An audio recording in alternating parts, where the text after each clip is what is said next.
اب ہم بات کریں گے کہ گزشتہ روز کراچی کے طلبہ کے ساتھ ایک عجیب مذاق ہوا۔ ایڈمیشن کارڈز ان کو جاری نہیں کیے گئے تھے، جن کی وجہ سے وہ میٹرک کے امتحان میں نہیں بیٹھ سکے۔ جب وجوہات کا پتہ لگایا گیا، اعلیٰ سطح پر اس کا نوٹس لیا گیا، تو پتہ چلا کہ یہ اسکول کی انتظامیہ کی نااہلی کی وجہ سے یہ سب کچھ ہوا، اور بچے تمام کے تمام جو بچیاں تھیں اور بچے تھے وہ اسکول انتظامیہ کی غفلت کی وجہ سے ڈسٹرب ہوئے، ان کا وقت بھی ضائع ہوا، وہ پرچے میں بھی نہیں بیٹھ سکے اور انہی کی وجہ سے پرچوں کو بھی کینسل کرنا پڑا۔ کیا وجوہات تھیں اس بارے میں ہم جانیں گے۔ دنیا نیوز کی نمائندہ کراچی سے ہمارے ساتھ ہیں سمرین منصوری۔ جی سمرین، بتائیے کہ یہ جو جس اسکول کی انتظامیہ کی وجہ سے، جس کی غفلت کی وجہ سے یہ کچھ ہوا ہے، ان کے خلاف ابھی تک کوئی ایکشن لیا گیا ہے؟ جی جاوید، یہ YWCA اسکول تھا جس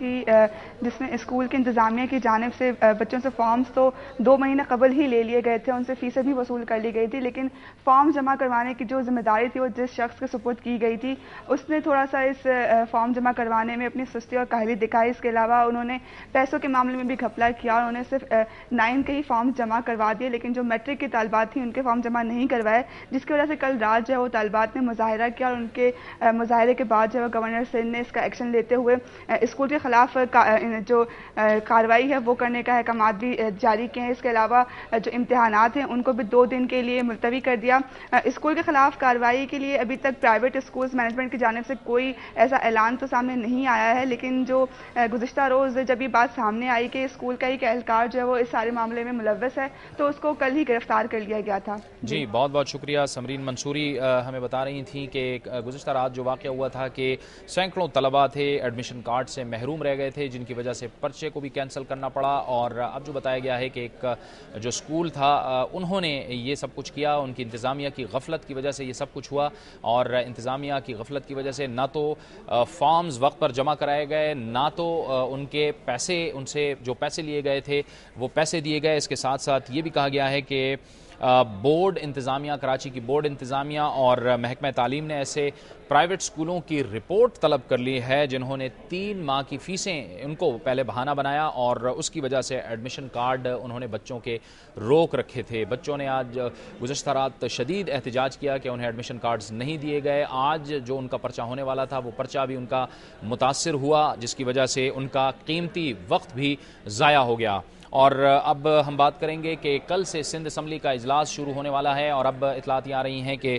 سندھ لوکل گورنمنٹ کا جو آرڈیننس تھا اس میں ترمیمی بل پیش کیا جا رہا ہے، جس کو Sindh local government second amendment ordinance 2010 کا نام دیا گیا ہے، جس کے تحت ایڈمنسٹریٹرز کے خلاف کارروائی کی جا سکے گی۔ چونکہ ناظمین اب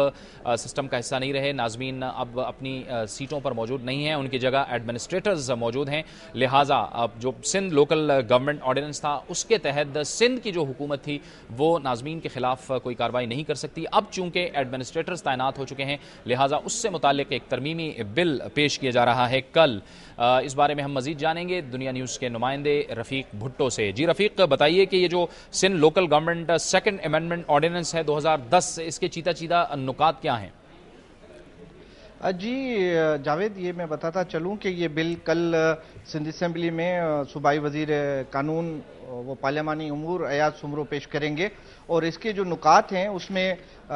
یہ ہے کہ جی پرووائڈیڈ فردر دیٹ گورنمنٹ میں in the public interest transfer any administrator or proceed against him on account of misconduct and appoint another officer in his place. یہ بل کل پیش کیا جا رہا ہے۔ اس کے تحت سندھ حکومت کو اختیارات مل گئے ہیں کہ وہ کسی بھی وقت موجودہ جو ایڈمنسٹریٹر ہیں ان کا تبادلہ کر سکتی ہے، ان کو برطرف کر سکتی ہے، یا ان کے خلاف کسی بھی قسم کی انکوائری انیشیٹ کر سکتی ہے۔ جاوید بتائیے کہ یہ جو ترمیم پیش کی گئی ہے اور کل سندھ اسمبلی میں پیش ہو رہی ہے، اس پہ کنسنسس ہے سیاسی جماعتوں کا، متحدہ قومی موومنٹ کا، پیپلز پارٹی کا، فنکشنل کا، یہ ذرا بتائیے اور اس کی سیاسی اہمیت بھی بتائیے۔ جی، اس وقت پیپلز پارٹی کی پارلیمانی پارٹی کا اجلاس تھوڑی دیر کے بعد وزیر اعلیٰ ہاؤس میں شروع ہو رہا ہے اور اس اجلاس میں وزیر قانون جو ہیں ان کو وہ بریفنگ دیں گے اور ممبران کو اعتماد میں لیں گے، اور کل صبح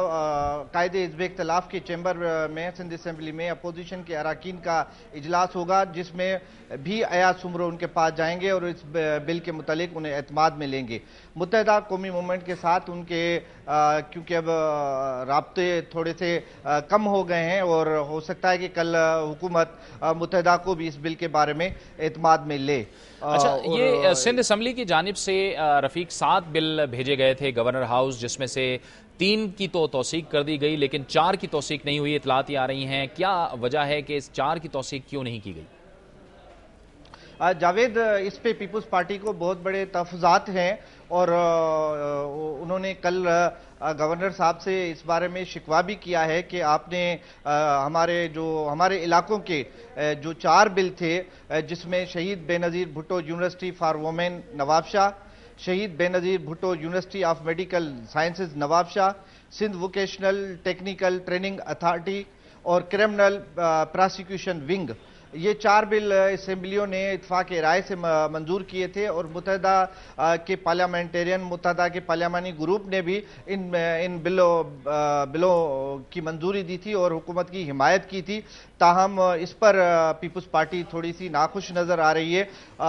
میری وزیر قانون ایاز سمرو سے آج بات ہوئی ہے، میں نے ان بلوں کے بارے میں ان سے پوچھا، انہوں نے کہا کہ گورنر صاحب نے کوائریز کی ہیں اور ہم یہ جو وہ کل سے اجلاس شروع ہو رہا ہے کوشش کریں گے اس میں، نہیں تو کیونکہ یہ بہت مختصر اجلاس ہوگا کیونکہ پھر ہمیں شہید ذوالفقار علی بھٹو کی 31ویں برسی میں اپنے علاقوں میں جانا ہے۔ اچھا رفیق، یہ بتائیے کہ جو پیپلز پارٹی اور متحدہ قومی موومنٹ کی جو کور کمیٹیز تھیں جن کے اجلاس ہوتے تھے، ان کی کیا صورتحال ہے؟ کیونکہ یہ بھی اطلاعات ہیں کہ متحدہ قومی موومنٹ اور پیپلز پارٹی کے درمیان بعض ایشوز پر ڈیڈ لاک قائم ہے۔ جی بالکل، ڈیڈ لاک برقرار ہے۔ جو سب سے بڑا ایشو ہے وہ ہے پیپلز پارٹی کراچی جو موجودہ طور پہ ایک ڈسٹرکٹ میں انوالو ہے، اس کو وہ تقسیم کرنا چاہتے ہیں اور ان کی پرانی حیثیت یعنی کراچی کو 5 اضلاع میں تقسیم کرنا چاہتے ہیں اور اس کو 5 ایڈمنسٹریٹو ڈسٹرکٹ یونٹس بنانا چاہتے ہیں۔ اسی طرح پیپلز پارٹی کا یہ بھی مطالبہ ہے کہ جی حیدرآباد، جس کو ارباب غلام رحیم کی حکومت میں متحدہ قومی موومنٹ کے کہنے پر یا ان کے حوالے سے اس کو 5 اضلاعوں میں تقسیم کیا گیا اور حیدرآباد کی ایک ضلع کی حیثیت ختم کی گئی۔ اسی طرح بے نظیر بھٹو صاحبہ کا جو آبائی ضلع تھا لاڑکانہ، اس کو بھی 2 اضلاع میں تقسیم کیا گیا اور اس سے کمبر شداد کوٹ ایک نیا ضلع بنایا گیا۔ بہت بہت شکریہ رفیق بھٹو، ہمیں تفصیل سے بتا رہے تھے کہ اس وقت سندھ میں کیا صورتحال ہے اور متحدہ قومی موومنٹ اور پیپلز پارٹی کے درمیان کن کن ایشوز پر ایک دوسری کے بارے میں تحفظات کا اظہار کیا جا رہا ہے۔ ان کا یہ بھی کہنا تھا کہ Sindh local government 2nd amendment ordinance 2010 کل سندھ اسمبلی میں پیش کیا جائے گا۔ وقت ہوا چاہتا ہے بریک کا، اور بریک کے بعد ذکر ہوگا کہ پاکستان اور امریکہ کے درمیان اسٹریٹجک مذاکرات آج سے واشنگٹن میں شروع ہو گئے۔ امریکی وزیر خارجہ ہلری کلنٹن نے آج بڑی میٹھی میٹھی باتیں کی ہیں۔ کیا آؤٹ کم ہوگا ان مذاکرات کا، اس کا ذکر ہوگا ایک بریک کے بعد۔